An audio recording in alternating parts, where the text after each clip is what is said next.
स्वामी अमृतानंद जी, लगता है इतने सालों तक सलोनी जी के साथ गृहस्थ आश्रम में रहते रहते आप भी साधु से गृहस्थ बन गए।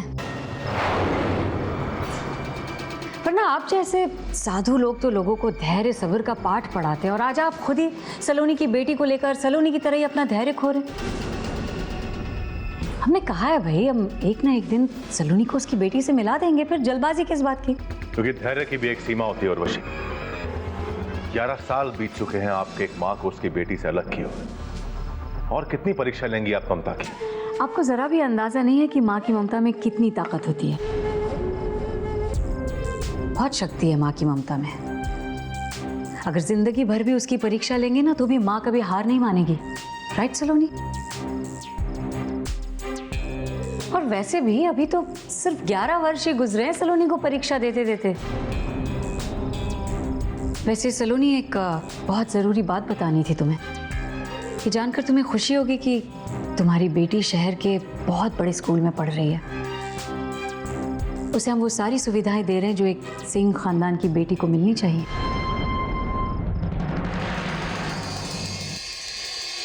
तुम सच कह रहे हो उर्वशी? बहुत। अपने स्कूल की टॉपर है वो, हर साल टॉप करती है। उसकी तुम जितनी तारीफ करे कम है। तुम्हारी बेटी बिल्कुल तुम पर गई है।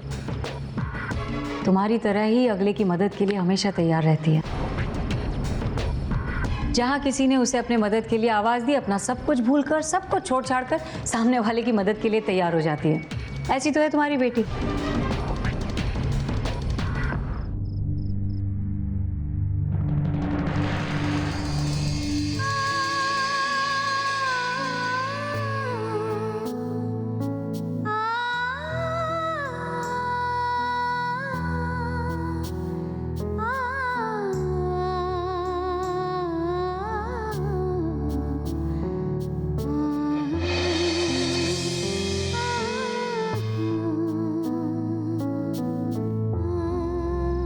और बताओ मेरे बच्चे के बारे में उर्वशी, कुछ और बताओ।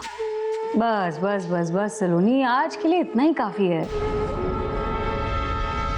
अगर हम आज ही सब कुछ बता देंगे तो कल जब अपनी बेटी से मिलेंगी तब क्या सरप्राइज रह जाएगा। चलो अब हम चलते हैं, बाय। उर्वशी, तुम अगर मेरी बच्ची के बारे में कुछ नहीं बताना चाहती तो ना सही, लेकिन ये उसे दे दो।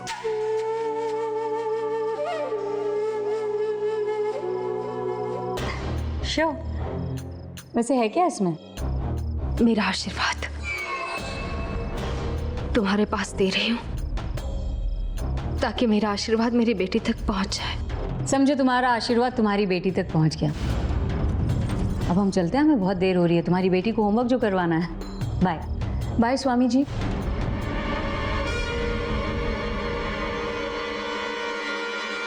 उर्वशी, आज तुमने मेरी बच्ची की कोई निशानी नहीं दी। आहा, तो भूल ही गए। सॉरी। है एक निशानी। I'll just be back.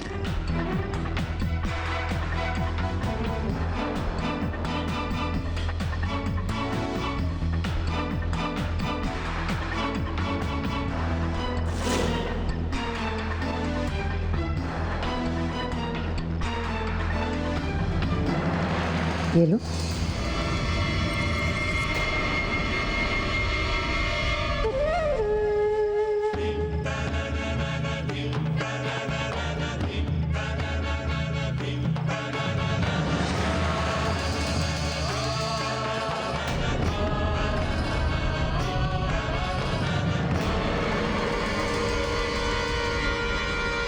ये तुम्हारी बेटी के हैं। बड़ी हो गई है ना अब वो, इसलिए ये छोटे पड़ गए हैं। हम तो इसे डस्टबिन में फेंकने जा रहे थे, अचानक ख्याल आया कि शायद इससे तुम्हारा गम थोड़ा कम हो जाए। बस उर्वशी बस, मेरी बेटी मुझे दे दो please. Oh God Saloni, please stop it. भाई तुम्हारी बेटी से ही हम मिलने जा रहे हैं और तुम ऐसे रोते रोते हमें विदा करोगी? प्लीज इन आंसुओं को पोंछ दो। 11 साल से तो यही देख रहे हैं हम। वैसे भी इनसे अब कोई असर होने वाला है नहीं। ऐसा मत कहिए उर्वशी, एक माँ के आंसुओं से तो भगवान भी पिघल जाते हैं। फिर आप इतनी पत्थरदिल कैसे हो सकती हैं?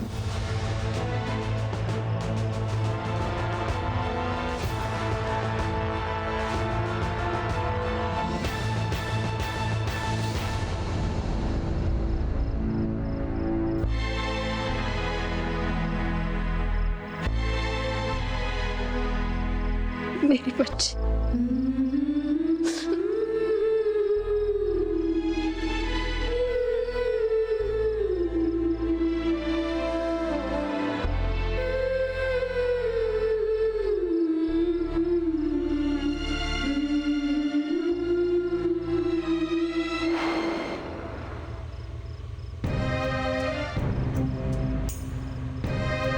बहुत बुरा लग रहा है मुझे। बेचारी अपने बच्चे को देखने का इंतजार कर रही है। उसे ये नहीं पता कि मरे हुए बच्चे को जन्म दिया है उसने। ये दुख तो वो फिर भी सह लेगी, लेकिन जब उसे ये पता चलेगा कि वो जिंदगी में कभी मां नहीं बन सकती, तो क्या बीतेगी उस पर।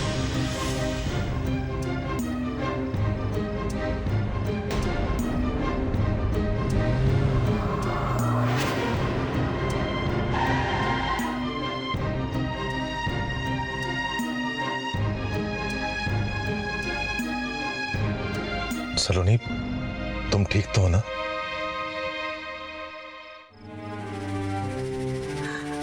एक माँ कैसे ठीक हो सकती है जिससे उसकी औलाद को दूर किया गया हो।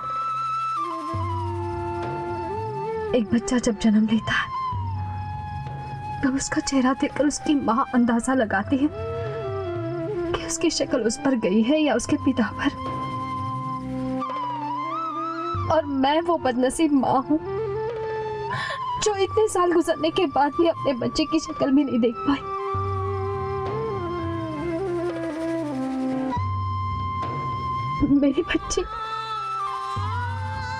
मेरी बच्ची स्कूल जाने लगी है अमृत जी।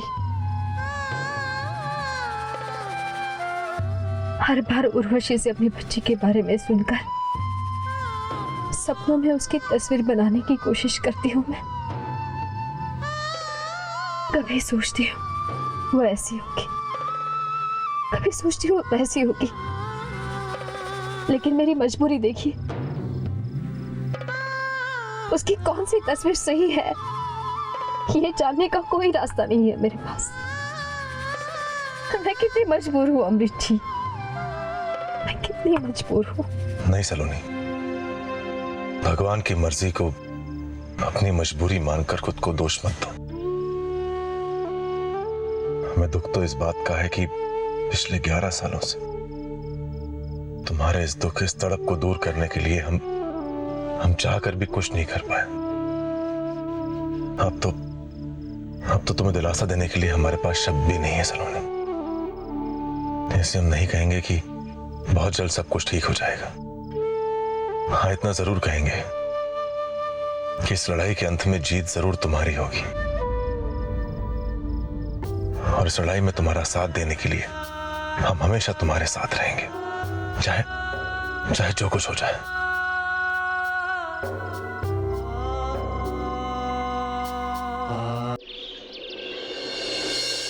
श्वेता, बेटा आज स्कूल नहीं जाना क्या?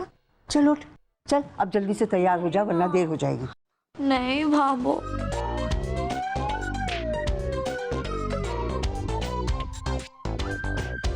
चल उठ उठ उठ। नहीं भाभो, अभी नहीं सो।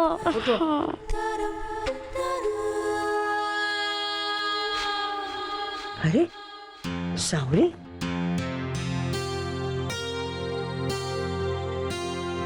तू भी यहाँ सो रही है?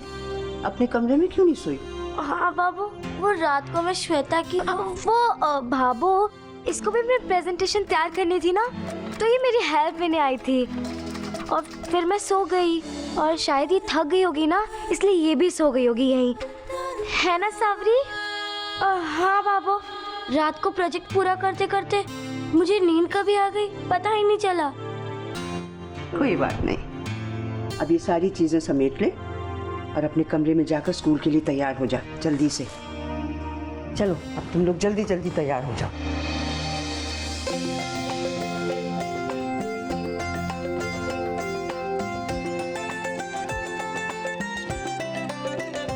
नाश्ता लगाने वाली हूँ मैं। तुझे कुछ याद नहीं रहता क्या? आज खोल दे तू मेरी पोल। वैसे ये सब छोड़, तूने मेरा प्रोजेक्ट पूरा किया है ना? हाँ श्वेता, मैंने तुम्हारा प्रोजेक्ट मेरे वाले प्रोजेक्ट से भी ज्यादा अच्छा बनाया। लो तुम इसे जल्दी से पढ़ लो, वरना स्कूल में जब मिस तुमसे इसके बारे में पूछेगी ना, और अगर तुम इसके बारे में नहीं बता पाई तो बहुत बड़ी गड़बड़ हो जाएगी ना। तू उसकी चिंता छोड़, ये तो सब मैं कर लूंगी, पर अभी मुझे थोड़ा तैयार होना है ना स्कूल के लिए। चल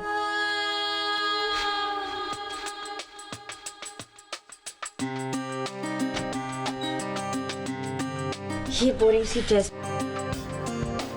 मेरा बर्थडे आने वाला है, तब देखना एक से बढ़कर एक ड्रेस खरीदने वाली हूँ मैं। पापा ने मुझसे प्रॉमिस किया है, जो मैं चाहूंगी वो मुझे ड्रेस दिलाने वाले हैं। बड़ा मजा आएगा।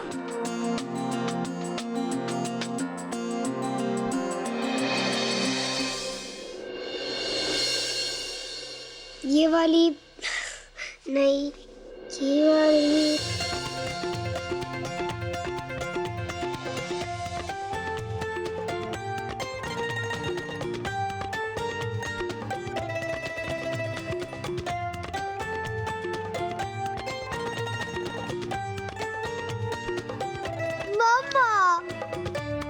एक मिनट।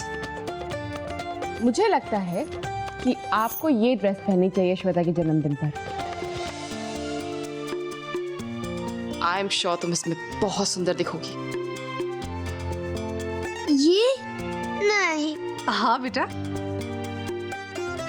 वैसे तो ये भी बहुत सुंदर है, लेकिन मुझे लगता है कि ये पीली वाली बहुत सुंदर है। ये ड्रेसेस क्या दादी साहब, आप लोगों की पसंद भी ना।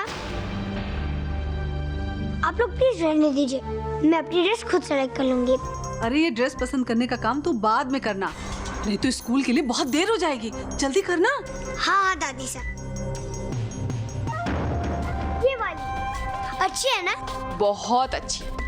मेरी बेटी की पसंद कभी खराब हो ही नहीं सकती। पार्टी में सबसे सुंदर तुम ही दिखोगी, एकदम परी की तरह।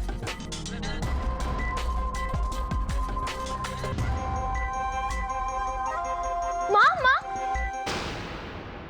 देखिए, मैंने अपने लिए ड्रेस सेलेक्ट कर ली है। अच्छी है ना? बताओ ना माँ, कैसी है? हाँ हाँ ठीक है।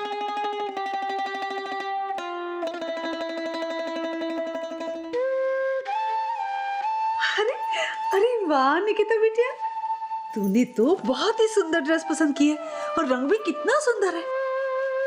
और तुझ पर ये रंग तो बहुत ही अच्छा लगेगा। तू यही ड्रेस पहनना, देख कितना सुंदर लग रहा है।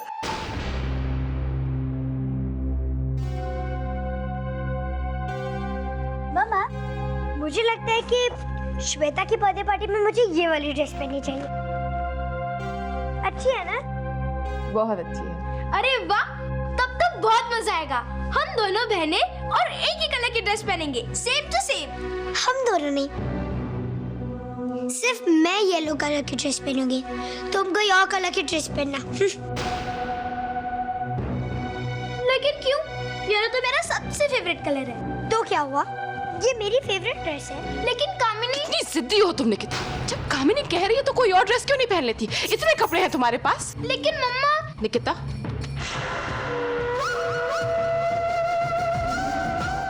अच्छा छोड़ो ये सब, ड्रेस की बातें बाद में कर लेना, स्कूल के लिए देर हो रही है। चलो जाओ, तुम लोग स्कूल जाओ। मॉम, लेकिन मैं श्वेता की बर्थडे पार्टी में यही ड्रेस पहनूंगी, और आप निकिता को सेम कलर की ड्रेस मत पहनने देना, ओके? ठीक है बाबा, तुम यही ड्रेस पहनना।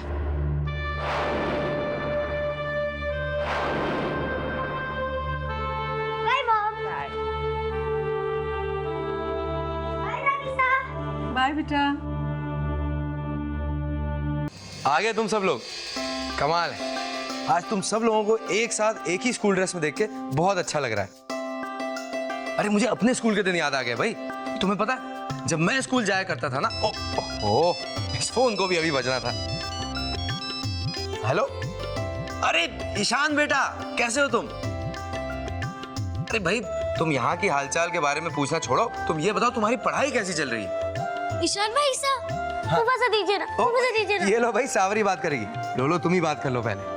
खामा खड़ी ईशान भाई सा, अब कैसे हैं? आपने कितने दिनों बाद फोन किया है? आपने तो कहा था कि आप हर एक दिन के बाद फोन करेंगे, लेकिन आप करते ही नहीं है। आपकी पढ़ाई कैसी चल रही है? अच्छी ना? लेकिन आप कब आ रहे हो? आपको पता है यहाँ आपको सब कितना याद करते हैं, और सबसे ज्यादा तो मैं आपको याद करती हूँ। आप कुछ बोलते क्यों नहीं भाई साहब? बोलिए ना भाई साहब। हेलो भाई साहब। अरे क्या कहा ईशान ने? कट गया। ओहो, अरे बेटा तो इसमें इतना उदास होने वाली क्या बात?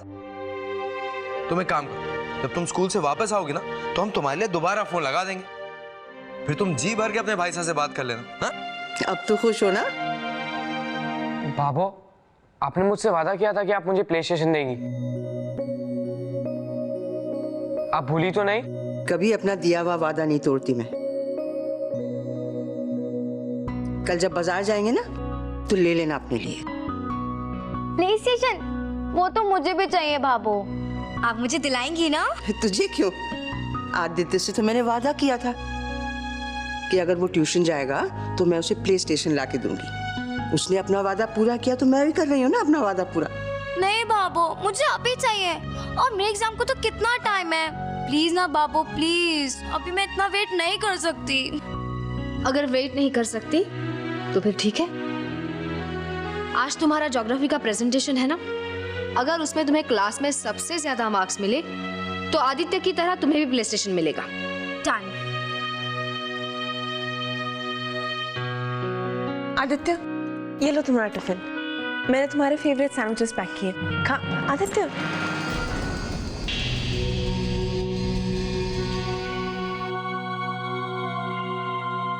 वैदेही कहाँ है? उसे भी तो स्कूल जाना है ना? वो आज भी स्कूल नहीं जाएगी। मैंने उसे कितना समझाया लेकिन कोई फायदा नहीं हुआ। मैं उसे लेकर आती हूँ। रहने दीजिए माँ, वैदेही को मैं लेकर आती हूँ। वैसे भी वो मेरी बात कभी नहीं टालती।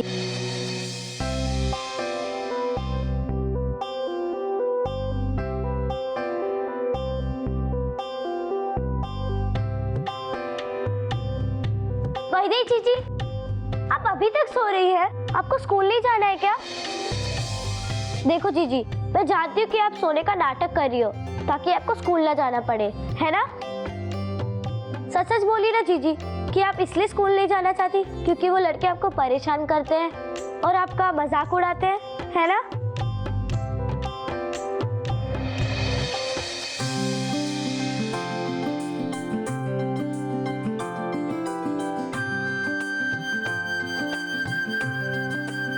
मेरी बात सुनिए, मैं आपसे प्रॉमिस करती हूँ कि आज के बाद वो लड़के आपको परेशान करना तो दूर, आपके पास भी नहीं आएंगे, क्योंकि मैं हूं ना आपके साथ। चलो अब जल्दी से तैयार हो। नहीं साबरी, मैं नहीं चलूंगी। तुम नहीं जानती हो उन लड़कों को, वो तो बहुत शैतान है। हम उनका कुछ नहीं कर सकते। वो तो टीचर की भी बात नहीं मानते हैं, तो तुम्हारी बात कैसे मानेंगे? मानेंगे, उन्हें मेरी बात माननी ही होगी, ये मेरा प्रॉमिस है। आपको मुझ पर भरोसा है ना? तो फिर चलो जल्दी तैयार हो जाते हैं, स्कूल के लिए देर हो रही है।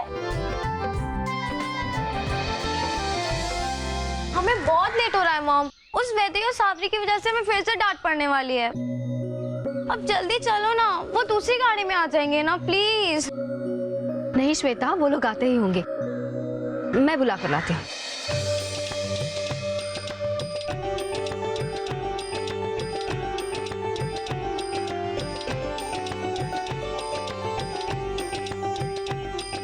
मैं वैदेही की टिफिन लेके आती हूँ। अभी छोड़ो ना बुआ सा, अभी हम लोग कितना लेट हो गया ना, अभी जल्दी चलते हैं। अभी हम लोग किसका इंतजार करें? चलो। श्वेता तुम रहने दीजिए माँ, वैदेही मेरे टिफिन में से खा लेगी, है ना?